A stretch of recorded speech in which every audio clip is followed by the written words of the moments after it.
Hi Neobeans, it is your grandpa, back with my final thoughts of 2023.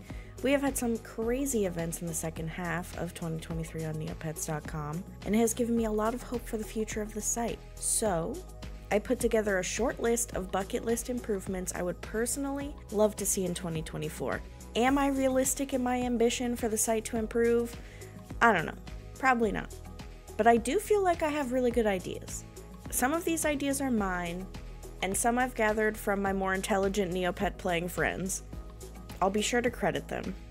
I've got 4 changes on my bucket list that I think would be huge for the future of the site, and they deal with what I think are 4 pillars of gameplay: Flash games, album item collecting, Battle Dome, and pets.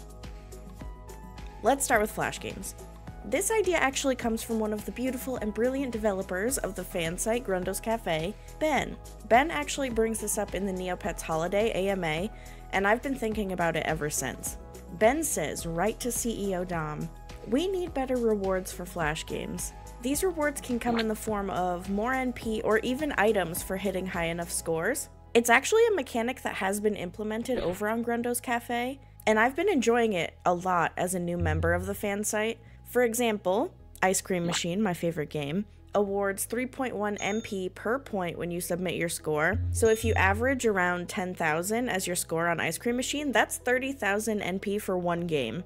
And if you get above a score of 2,400 points, you get a random item, which from my experience has been things like negs, which are always good to have. I think something like this would be amazing for Neopets, bringing some utility back into the Flash games, because right now, there's almost no incentive to play these games aside from trying to get a high score trophy at the beginning of the month. My second bucket list idea is actually one I'm very passionate about. This might be my Roman Empire actually. I personally love the stamp album. I think stamp collecting is one of the most fun things to do on site, and I love the chat board avatars we get for completing certain pages. I want more. There are so many buyable items that are underutilized on site, and I think one of the biggest underutilized markets is the Yuzuki doll market. My idea is for a Yuzuki doll album page, or even multiple album pages dedicated to the Yuzukis, because there are the dolls, there are the outfits, there's a lot of possibilities here.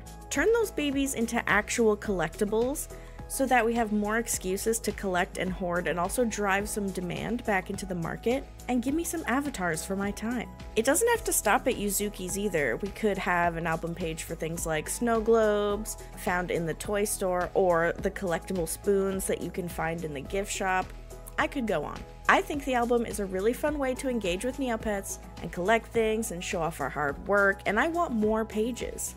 We have so many items already that could be album items, and nothing would make me happier than seeing a pink Yuzuki collector's page in my stamp album. My third bucket list update involves the Battle Dome. I will say I'm extremely uneducated when it comes to the Battle Dome. I find it unapproachable and vague, and I don't think I'm the only one who feels that way. I do think there are some simple fixes that could help those of us who see the Battle Dome as a mystery. Honestly, all I want here is for the description of the Battle Dome equipment to include what the item does. I feel like this isn't a wild request. Right now, the description of a Battle Dome item gives nothing. I don't know if it's an attack item, I don't know if it's a shield, a healing item, I don't know how much it heals or how much damage it does. I think that information should be way more transparent on each Battle Dome item, because the only way I know how to find this out is to look it up offsite on the Battlepedia or ask someone. It would be so much easier to plan our Battle Dome loadouts if it was more transparent what the items did. That's just how I feel. Lastly, this idea is just for funsies. I don't know if something like this could ever exist, but my Neo friend Brad said something to me that temporarily made my soul leave my body, and I just have to talk about it. So the other night, Brad says, "Hear me out, shiny pets." Now for my Pokemon players out there, you probably instantly know what Brad is referring to here, but for my non-Pokemon players, there's a mechanic in Pokemon games that allows the player to hunt for shiny versions of Pokemon. Shiny Pokemon are distinctive because they have a different color scheme to the normal version of the Pokemon, and a little badge in their description that labels them as shiny. They're extremely rare, and players will hunt for these pets for days and days on end. Now translate that to pets on Neopets. Neopets. You're in the pet shop, refreshing your life away, trying to get a frowny, but wait, a shiny Baba appears. These shiny pets would be so fun to hunt for, and what a flex to have a shiny pet attached to your pet. I just love this idea. I don't think it's realistic, but it is a stroke of genius. Okay, kiddos, that's it for me. Those are my 4 bucket list improvements for Neopets in the year 2024. Let me know what your dreams for improvement are in the comments. You know, I'm always down to chat Neopets. Thank you so much for watching this year, and I will see you next year.